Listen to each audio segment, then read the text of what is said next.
আপনি কেডা? আমি কে?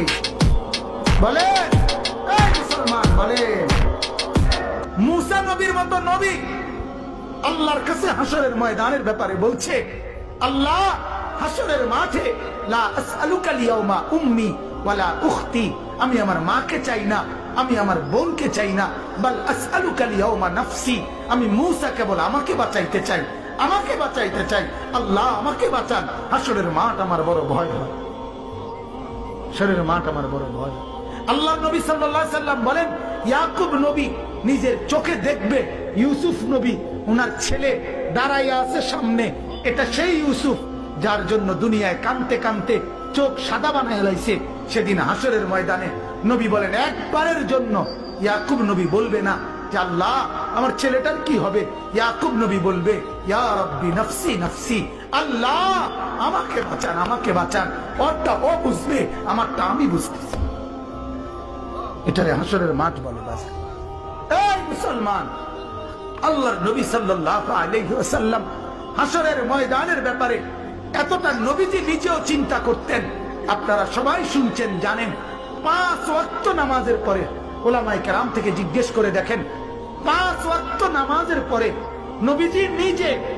নবীজি নিজে যার হাসরের আখিরাতের মর্যাদার কোনো সীমা পরিসীমা নাই, সেই নবী 5 ওয়াক্ত নামাজের পরে যে কতগুলো দোয়া করতেন, এর মধ্যে একটা দোয়া, নবীজির একটা দোয়া ছিল এটা, আল্লাহুম্মা হাসিবিনি হিসাবান ইয়াসীরা, আল্লাহ এই বন্ধু আমি আপনার, আমারও বড় ভয় লাগে, আমার হিসাবটা সহজ করে দিয়েন। নবীজি বলছেন এই কথা। অথচ নবীকে আল্লাহ বলছে, ওয়ালাল আখিরাতু খায়রুল লাকা মিনাল উলা, বন্ধু দুনিয়াতে আপনাকে যা দিলাম, আখিরাতে যা দেব, এই দুনিয়ার গুলোর চাইতে ওইগুলো অনেক বেশি উত্তম, অনেক বেশি দামি। এরপরও নবী বলে, আল্লাহ আমার ভয় হয় আমার হিসাব যেন সহজ হয়। অথচ আখিরাতে ওনার মর্যাদার কোনো সীমা পরিসীমা নাই। আল্লাহ তাআলা হাদিসে কুদসিতে বলছে, বন্ধু হাসরের মাঠ আমি আপনার মাঝে আর আমার মাঝে ভাগ করে নেব, কাসামতুল কিয়ামাতা বাইনি ওয়া বাইনাক, আমার মাঝে আর আপনার মাঝে কিয়ামতের দিনটাকে আমি ভাগ করব। আনা মালিকু ইয়াউমিদ্দিন আনতা সাহিবু ইয়াউমিদ্দিন, আমি হব কিয়ামতের দিনের মালিক, আপনি হবেন কিয়ামতের দিনের বাদশা। আপনি বলবেন আমি শুনবো, আপনি সুপারিশ করবেন আমি গ্রহণ করব, আপনি চাইবেন আমি দিতে থাকবো। আপনার হাতে আমার ইজ্জতের পতাকা দেব, আপনার জন্য আমার আরশের নিচে মাকামে মাহমুদের আলাদা জায়গা দেব, আপনার জন্য জান্নাতের দরজা প্রথম খোলা উদ্বোধনের অধিকার আপনাকে দেব। এত মর্যাদার পরেও নবী বলতেন, আল্লাহ তবুও ভয় হয় হিসাবটা সহজ করে। আপনি কেডা? আমি কে?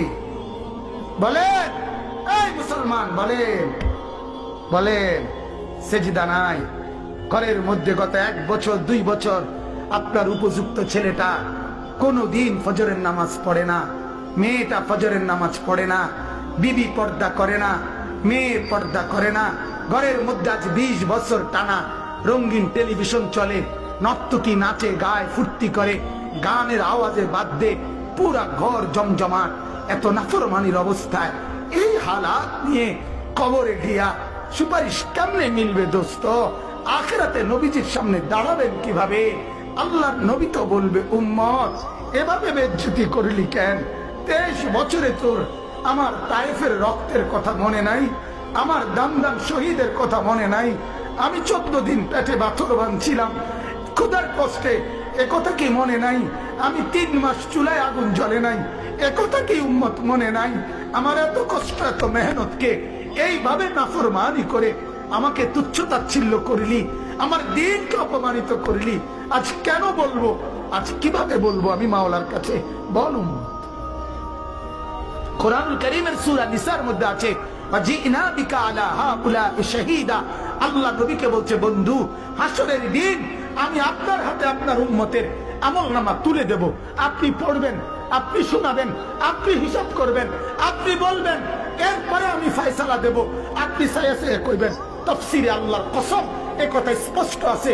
হযরত আব্দুল্লাহ ইবনে মাসউদ বলে, যেদিন নবীর সামনে এই আয়াত, এই ওয়াজিনা বিকা আলা হাউলা'i শাহীদা, সূরা নিসার এই আয়াত যেদিন পড়লাম, সেদিন হযরত আব্দুল্লাহ বলে নবীজি অঝরে চোখের পানি ফেলে কাঁদছে আর একথা বলছে, উম্মত যদি পৃষ্ঠার পর পৃষ্ঠা গুনাহ আর নাফরমানি দেখি, আমি মাওলার সামনে পড়বো কেমনে, শোনাবো কেমনে, আল্লাহর কাছে বলবো কেমনে? এত বেইজ্জতি করলে উম্মত আমি হাসরে মুখ দেখাবো কেন?